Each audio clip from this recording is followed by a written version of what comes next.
Hey there, Knicks fans. The NBA season does not let an injury rule out your bet. Other sportsbook let injuries box you out, but Fanatics Sportsbook's fair play protects all bets from first half injury. So if your player goes out with an injury, Fanatics keeps your bet on the court. Make the switch and get more ways to win with Fanatics Sportsbook. Winning, it's different here. Oh,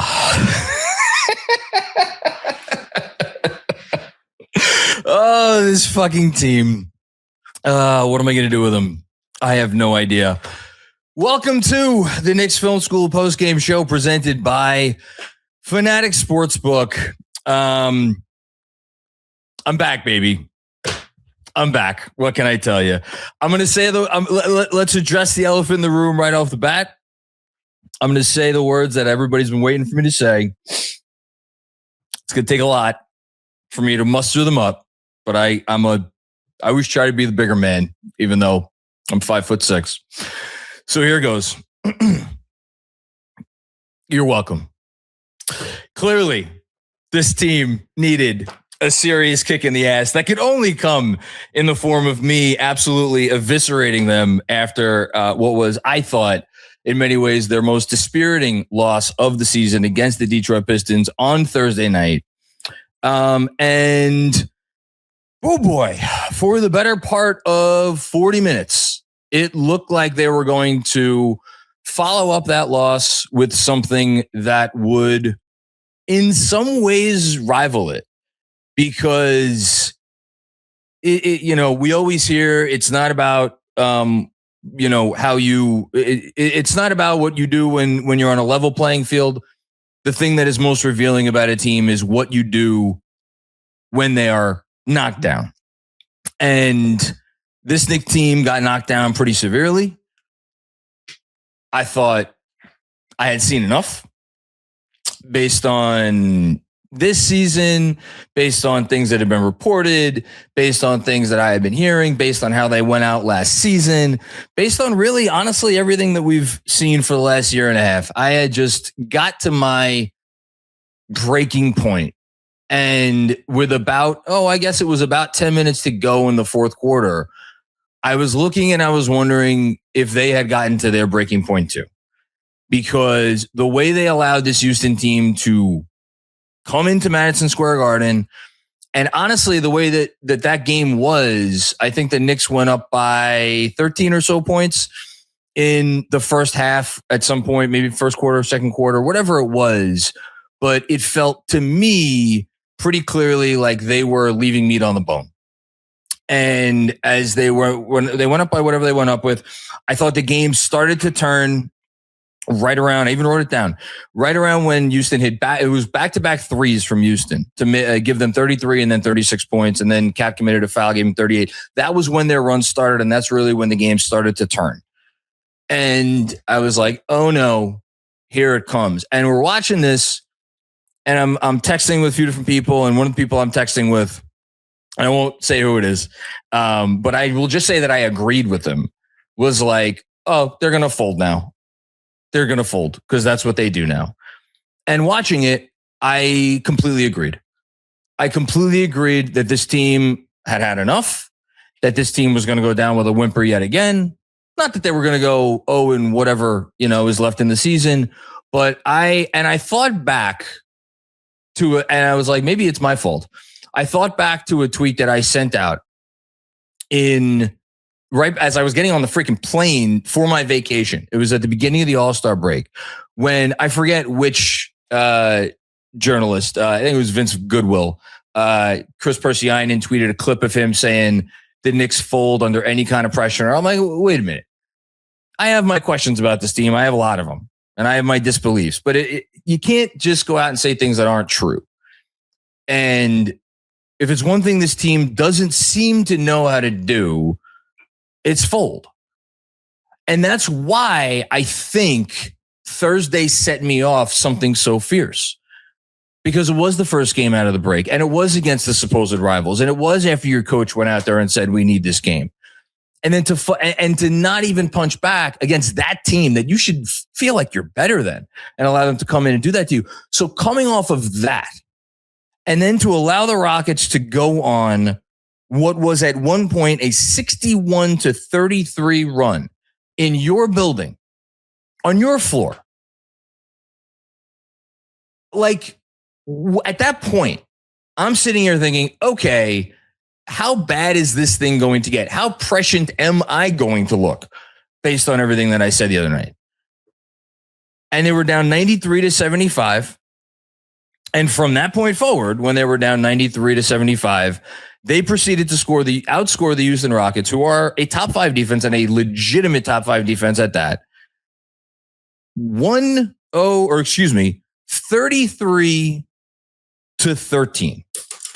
Literally outscored them by 20 points over the final, I'm going to get it exactly right here, 10 minutes and 43 seconds of the fourth quarter. And it started with a Landry Shamet three-pointer off of a Jose Alvarado assist. And I don't want to get into the specific players that I thought made this victory so special yet, because I don't think that this game was about any one or two players. And I thought Fred Katz had a great tweet about this right as the final buzzer was sounding, which is that what made this victory so important for the Knicks was not only that it was a big comeback, but the fact that everybody contributed. This was a team win. And to tie it back one last time, and then I promise I'm going to let sleeping dogs lie and leave the past in the past, to tie it back to why I was so infuriated on Thursday and said flat out, I don't like this team and I don't know how anybody could like this team, is because as individuals, there's a lot of guys that you like on the team. There's a lot of guys you admire on the team. There's a lot of guys you want to root for on the team. So why was it that so often when they got out there together, the whole was less than the sum of the parts? If there was one theme over the last year and a half, it feels like it's that. When you put the best guys on the floor with this team, so often they leave you wanting more. So when we get to the fourth quarter here, and for this one to not come down simply to a Jalen Brunson barrage, although he certainly contributed, for it to not come down to, a hot 3-point shooting stretch from Landry Shamet or OG Anunoby or Mikal Bridges, for it to not come down to any one player, and for every single person that was out there at some point in time in the fourth quarter, for every single one of them to make contributions, says to me that I was dead wrong. I was dead wrong in one very specific fact, and that is that I did not think that this team still had the belief in each other that you need to have if you're going to compete for an NBA championship. Because ultimately, at the end of the day, no matter how good you are going to get hit in the mouth. Which, again, is why I sent out the tweet that I did before the break. This team has faced adversity. We've seen them face adversity. We've seen them overcome the most insurmountable circumstances, seemingly, multiple times. Not just last year, but it's in their DNA from before that. So how do you get that back? You get it back with trust. And you get it back with belief in each other. And most importantly, you get it back by doing your job and believing in the fact that the guy next to you will do theirs. And that's the thing. Whenever I have seen them err and falter over this very maddening year and a half long stretch, that's year and 2/3 at this point, it always comes back to a lack of that exact thing, what I perceive to be a lack of trust with each other because of reasons that we don't know what they are. And you know what? I'm not sure we'll ever really know. Obviously, the rest of the season, how it plays out is going to be a big determining factor in that. But I had a tough time watching this comeback and not thinking that there isn't still something there worth saving, worth getting excited about, worth watching, worth rooting for. And on that same note, you can't tell me that a team that was down 93-75, down 18 points to a very good team in the fourth quarter, you cannot tell me that stuff like Thursday happens or any other night happens because they just don't care about the regular season. You can't tell me that a team that's down by 18 points in the fourth quarter and goes on to outscore the Houston Rockets 33-13 in the final 11 minutes of that basketball game. You can't tell me that they just don't care about the regular season, and that's why we're seeing everything we're seeing. I think the honest truth is that they are going through it. And there is some stuff to be, concerned about because they are an imperfect bunch. And they are figuring some things out behind the scenes. They're figuring some things out on the court. But to watch that comeback and say that they don't care, they care. They absolutely care. It's about working through whatever their issues are. And what I think we saw during that stretch is they were able to work through some really important ones. So I kind of want to go through it because I think there was a lot of stuff that happened that is indicative of what we can look forward to being positives and being reasons to believe, hey, maybe this team has something more than a puncher's chance at fulfilling their destiny that we all thought was etched in, maybe not stone, but like we thought this was the year, at least to make the finals. So I want to start with the group that was actually on the court when that comeback started. So he opens the fourth quarter with Jose Alvarado, Mikal Bridges, Landry Shamet, OG Anunoby, and Karl-Anthony Towns. Why is that lineup significant to me? That lineup, which again, they initially they went down by a few extra points. They gave up, it was a Dorian Finney-Smith layup. It was originally a 17 or 16-point deficit. Then that made it 18. But then the comeback started, and I thought Landry Shamet and Jose Alvarado in particular, and you really saw it in the 8-0 run over under 2 minutes. But those guys, what I love about them and what I loved about them on the court at the same time is the amount of energy that they bring, and the way that they bring that energy is different than anybody else on this team. There is nobody else who brings the fire quite like those guys do. And for as great as I think Landry Shamet is and has done that role perfectly throughout this season, it's why he was one of very few players who I gave an A to when I graded the team during the All-Star break. I think Jose Alvarado even takes it up a notch.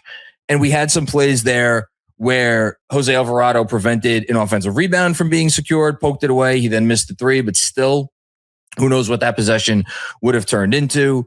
We had, obviously, Jose Alvarado later on in the fourth quarter getting a steal and getting the finish to make it 103-101.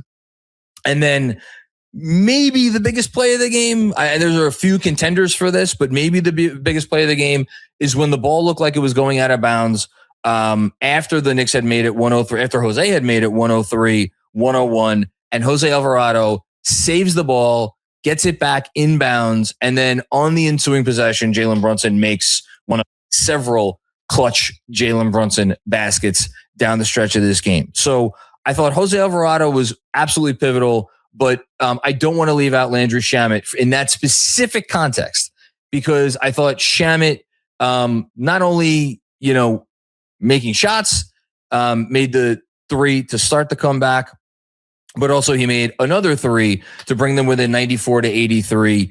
And it was interesting and telling to me at various points in this game. And I'm going to pull up the box score right now because I do think that this is a little instructive. That we've talked a lot about Mike Brown's circle of trust over the course of this year. He absolutely trusts Landry Shamet. And there's no question about that because of the situations that he has Landry Shamet out there with. There were some key moments tonight where Landry Shamet was out there in favor of Mikal Bridges. And you look at Mikal Bridges' stat line, 5 for 11 points. He absolutely made some big plays. He had the putback on the Jose Alvarado missed runner, right place, right time. He had another play on the defensive end that is escaping me at the moment, specifically what he did, but it was an important play. But I just think Shamet squarely inside the circle of trust. Mikal, I thought struggled at times tonight, but made some big plays in the fourth quarter. So start out with Jose and Landry Shamet. OG Anunoby. Let's talk about OG Anunoby next. because I want to save the big two guys for last. I thought his first half was on par with any half that he's had this season. He was absolutely every place on both ends of the floor, scoring in ways that they absolutely needed him to. But I thought defensively, and again, you want to talk about reasons to get frustrated coming off of Thursday. The guy that was playing defense on Kevin Durant tonight, even when Kevin Durant got going in the second half, it's Kevin Durant. That's going to happen.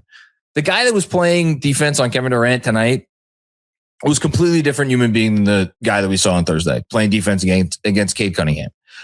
And if there's a thing that frustrates me about OG Anunoby, it's how we could get that game and then 48 hours get this game.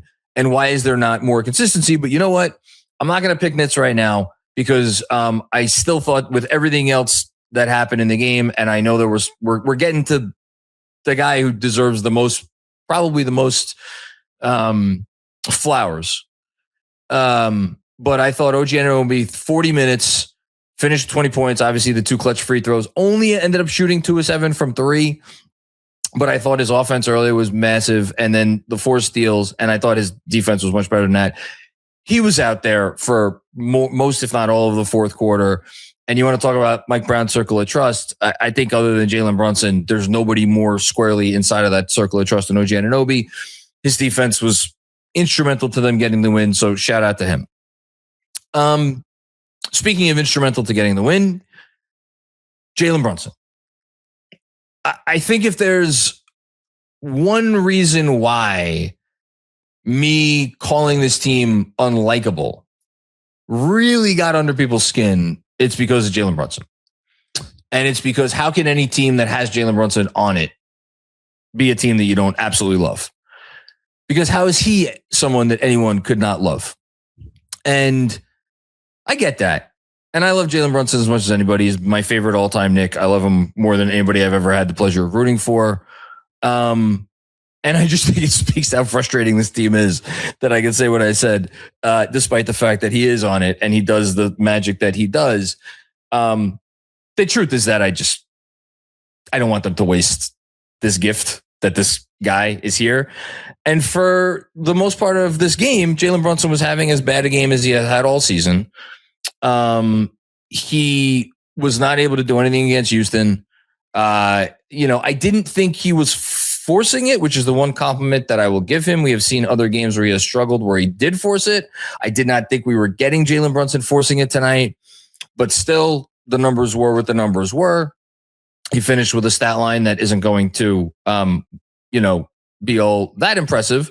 Although when you look at 20 points on 12 shots after the night that he had over the first 3 quarters, you're like, how did he end up with 20 points on 12 shots? Well, because Jalen Brunson does what he does down the stretch. So big basket, cold-blooded midi to make it 99-95, bring them within 4. That was the closest the deficit got. Follows that up by drawing a charge. Follows that up with another tough bucket to make it 101-99. Follows that up with another tough finish to tie the game. And then, of course, the pull-up jumper to give them the lead, 105-103. Clutch player of the year, coming up clutch at the most clutch time. And then, of course, because he is Jalen Brunson, draws the other charge in between those last 2 baskets, which, of course, Houston challenged and lost. So Jalen Brunson showing why you should never count out Jalen Brunson. But I saved the best for last. And I got to take a sip of my bourbon before this. Because this one's, here's a real problem. You want to know what the real problem is? Here's the real problem. I wasn't really being honest on Thursday. It's not that I don't like the team or I find the team to be unlikable. I have found the experience, oftentimes, of rooting for a team with Karl-Anthony Towns on it to be downright impossible. I have found it frustrating, more frustrating than I found the Julius Randle experience, which I did not think was possible. And I think that feeling has so incepted everything about my viewing experience as a fan this year that it's really overshadowed almost everything else. So coming into tonight, and again, just full, like, laying it out.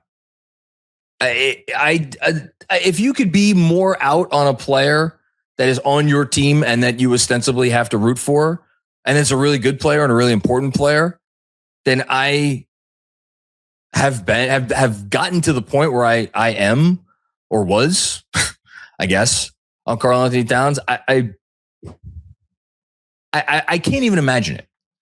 So coming into tonight, that's where my mindset was. And that was going to be how I was going to open the show. Talking about how it's not them. It's really about one guy. And I find him to be the most maddening, inexplicable player in the NBA.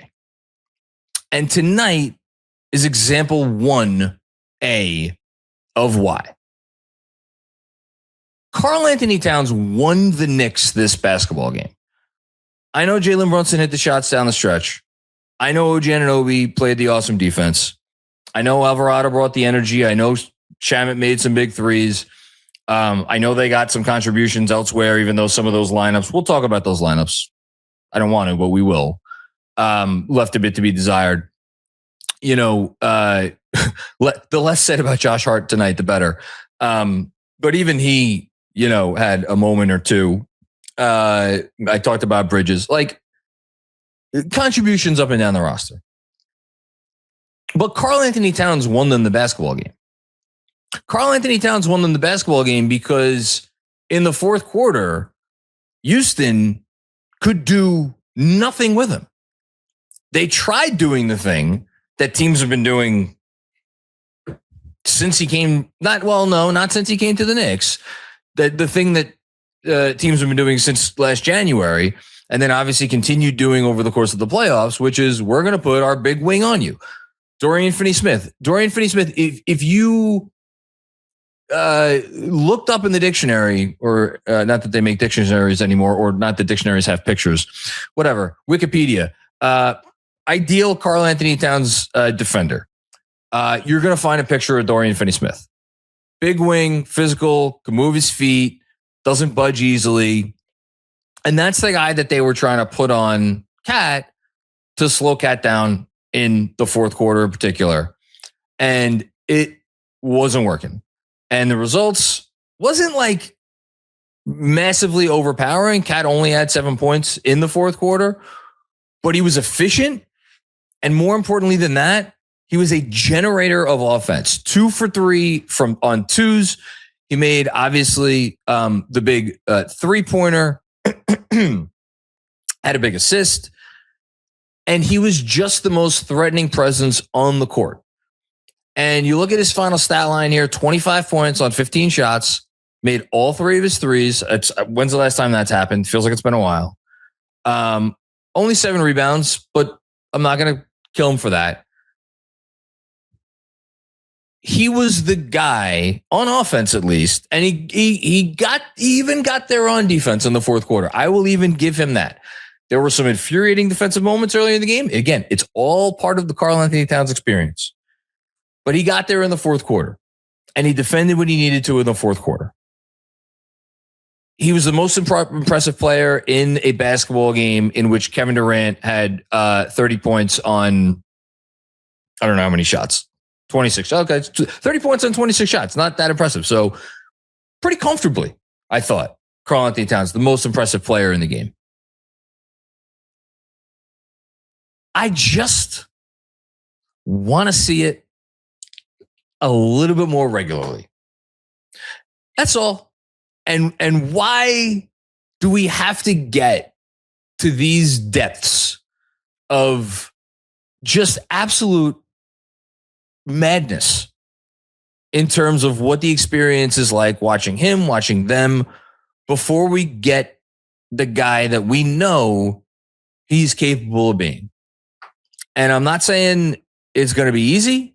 I think the stuff that has been said and spotlighted by very smart people about how There is probably something physically off with him. When he couldn't beat Clint Capella off a drive or on a drive earlier in the game, I thought you saw it there. Obviously, all the snapshots going around of the lack of lift. I think that stuff is real. Here's the thing. He's talented enough to overcome all of it. He has the touch. He has the finesse. He has everything he needs. And it's not all him. And if you don't think this is genuine, go back and read what I wrote in my newsletter when I was grading Jalen Brunson on his first half of the season. Go back and read what I wrote about grading Mike Brown. I said both guys I thought were deserving of an A-, and I knocked them both down to a B+. Again, this is my grades at the All-Star break.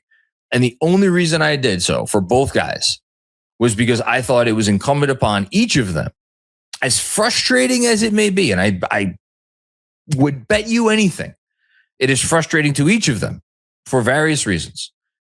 It is incumbent on your head coach and the point guard of your basketball team to make sure that everybody on the roster is getting maximized, especially the guy who is arguably your most talented player. So it's not all him, but what tonight, more than anything, more than the comeback, more than they dug deep, more than the fact that they did it as a team, more than they did it against a really good defense, more than the fact that they did it coming off of that Detroit game. The thing that and again, I refuse to devalue the regular season to the point where I am going to watch a game on Thursday and say it doesn't matter. And then on the flip side, watch a game like this and say it doesn't matter. They all matter. They have to matter. If they don't matter, then what the fuck are we doing here? If you are not preparing with every game for the ultimate mission that starts in the middle of April, what are you doing? So this does matter to me. Tonight does absolutely matter. And what Towns did tonight and how he was able to find it and how he was able to do so many of the things that we've been calling for him to do and do them efficiently and in a big spot. That's the thing that I am going to take with me. And that's the thing that is going to provide me with some degree of hope moving forward. That maybe the doom and gloom is not warranted. And maybe this team they are really a team that we need to continue to take extraordinarily seriously. Because if you get that dude performing like he performed in this game, then the sky is the limit, you know? Because think about this.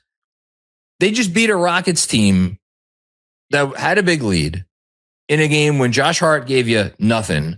Mikal Bridges gave you really not much on the offensive end and maybe not really even that much on the defensive end either. And a game where Jalen Brunson could not do a blessed thing for the entire first half and for most of the third quarter as well. So that tells me that, again, the talent is there.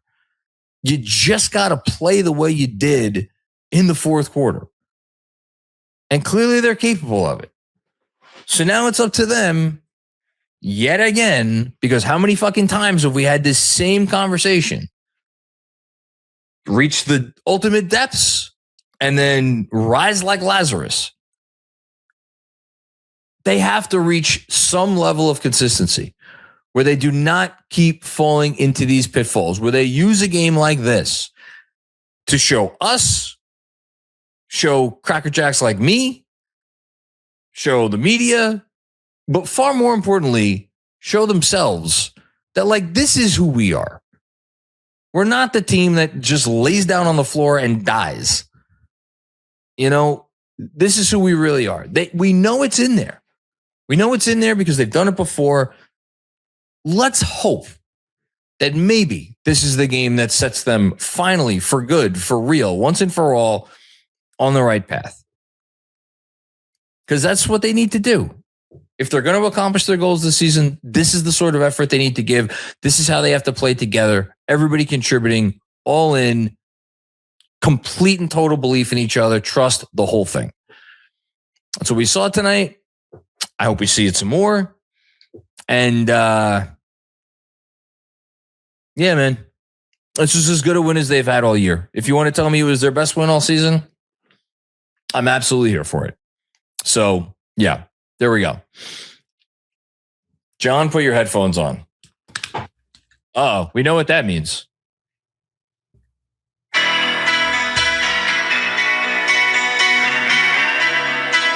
Oh, we're going to get copyrighted now.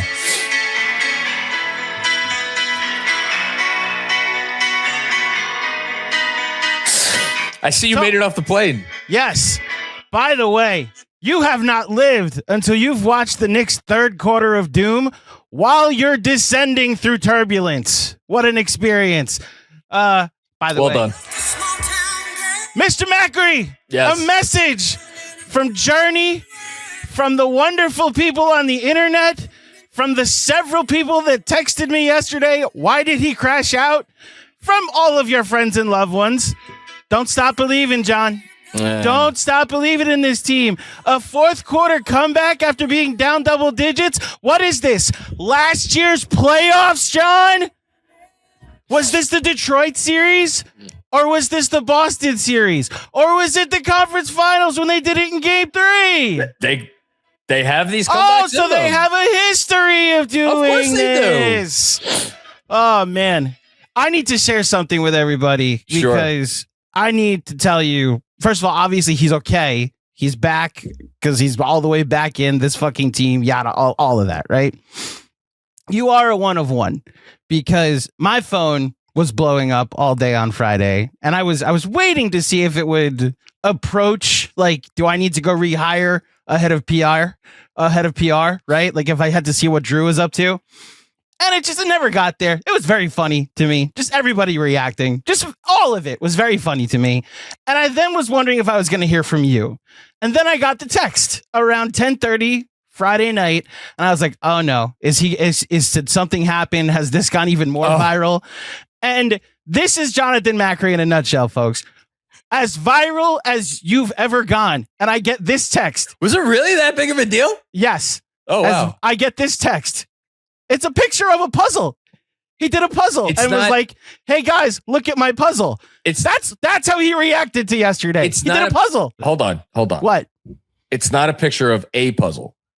It's a picture of a 1,000-piece puzzle that I did by myself over the course of the last week. Jonathan, it is very impressive. I was at your house on Tuesday, your Florida house on Tuesday, seeing how it was like a third of the way done. And you finished it. Whatever, a quarter of the way done. Details aren't important. Yeah. This was your reaction to yesterday. Whereas other people might be like, oh no, did I say a thing? What, is this a crisis moment? And you're just like, hey, look, my puzzle. It was amazing, John. You are a one of one, unbothered by all of this nonsense. Why would as Kevin Durant said, unbothered by Twitter nonsense. Hold on. If we're really going to peel back the curtain, let's peel back the curtain. Who put the fucking clip out there? The Knicks Film School social team, which consists of a one of one. Yeah, another one of one. And why did you put that clip out there? Because it was really good. Exactly. Really well edited. And what do I always implore you to do? Oh, brother, after you called Jalen Duren and Isaiah Stewart punks and losers or whatever, and that was good. The entire city of Detroit attacked you, and you just did not care. I was like, oh, okay, anything goes. We're good. Nothing will face him. I just thought it was very funny that the way yesterday went, I then see this be the response. Look, my puzzle. I will just, again, full disclosure. It actually did phase me a little bit. And you know why? You know who I'm going to give a shout out to? Actually, I have to give 2 shout outs. One shout out. Go ahead. What? I know where we're going. Go ahead. I don't know if you do. Is one of them going to be Benji? No. Why? Oh, wow. It usually is. Okay, continue. No. What? No. First shout out to Robert Cross, just because he knows why. But shout out to Robert. Second shout out. No, this is the real shout out to Kevin Danishevsky, because Kevin Danishevsky, I dropped into my usual little couple of pools that I actually do pay attention to. Sorry, Twitter, that you're not one of the pools. But I forget which one. I think it was Chat Next. Just kind of checking in. And I think Kev was like, it wasn't the it wasn't the sentiment of what you said. It was the language you used. And I was like, what do you mean? It's like, well, it sounds like you're frustrated with them. I'm like, yeah, I am very frustrated with them. And he's like, but you said they were unlikable. And he's like, they're not the Jailblazers. And I'm like, well, whatever. I wasn't careful with my words. Who gives a shit? And he's like, oh my God, John. And I was like, you know what? So it took Kevin to get home the thing I've been saying for 5 years, that you say things into a microphone and people hear them. That's all it took. But it's Kevin Danishevsky saying the thing that you can't just say things into a microphone with no consequences. But specifically in this instance, it was the vocabulary because I'm always a stickler for every word has meaning, right? I'm always the one who says that. Your words have meaning. I've said a lot of stupid shit, but this is the one where I think more than any of all the other stupid shit that I've said, it was the specific, the word unlikable, when that's not even really what I meant. It really was frustration. This team frustrates me more than any good team I've ever watched. But like, unlikable, what is unlikable? You know? There you go. Don't stop believing, John. Plenty of basketball left to play, Knicks fans. And we'll be here for the next crash out. I believe the over-under on the Claudio Casino recap was 1.5 more times that the season would end. And we're hit one. So let's see if we get one more so we hit the over, which might actually just be the season ending. And we will be here for when the next night they would get a big win and we get this fucking team to open the post-game show. Speaking of, we're going to do the next segment presented by our friends at FANATICS Sportsbook. Shout out to our friends at FANATICS Sportsbook. And they have started things off with a FanCash super chat, John, by all means. Can I read it? Yes. All right. Let's go. Here's $93.75. That's a very specific total. Why would they have that total? In FanCash, which was the score when the Knicks started their biggest comeback of the season, right in KD's face. See KD in the Javits Center at Fanatics Fest this summer and use promo code Knicks Film 10. They put it right there, so I don't have to go searching through my text for it. Knicks Film 10 for 10% off your tickets. And I didn't even realize that KD was going to be there this summer. We'll see what team that he finds out live on stage he's being traded to this summer. Keep believing in this likable team, Knicks fans. Plenty of basketball left. # deep breaths, Macri.